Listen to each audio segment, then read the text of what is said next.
Hello Internet, this is Kevin, and welcome to my second episode.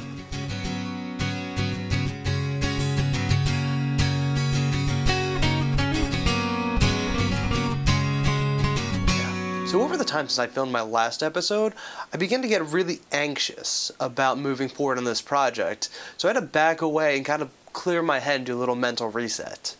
But after this brief setback, I finally dug up the files and information about my birth parents and finally looked at it. But before I go on, I do want to mention that this information was never withheld from me. I knew exactly where it was, I just never had the motivation or the inclination to really go look at it and go study it until now. The first sheet of information that really caught my eye was a sheet about my birth parents' heritage. And it pretty much confirmed what I already believed. I'm obviously 100% Eskimo. Now, after all of that information was sorted out, I moved along and just saw a bunch of the legal papers about my adoption that were certifying it. And there wasn't much to be had there, but I still looked through it. Now, after that, I came to what I was looking for. And that was a picture of my birth parents. While I knew it was there my entire life, I never had the inclination to see it.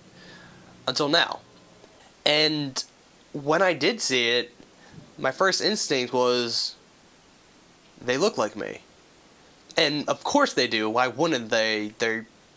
They are my genetic code, they made me. But seeing somebody who looks like you after I'm 24 years old and seeing it for the first time, you're kind of taken back for a second.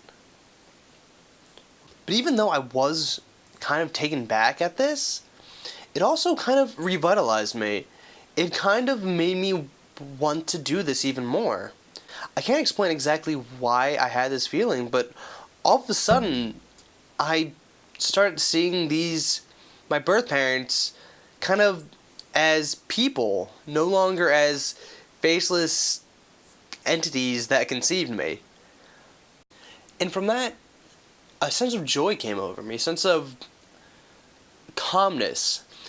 My uneasiness and my anxiousness was kind of washed away as I viewed these as people with a story of their own. The same way that I have my story and I'm kind of documenting here, I want to hear their story, and honestly, I want to thank them for giving me the life that I've been able to live with this massive and amazing family and all of these great friends that I have. And, well, honestly, that's all I have to say for this episode. But if you want to keep watching and following this journey, I'm going to add a annotation to click for my last video and for the next video to come out. I hope you enjoyed this, hope you enjoy watching this, and if you really do, I would love to see you subscribe.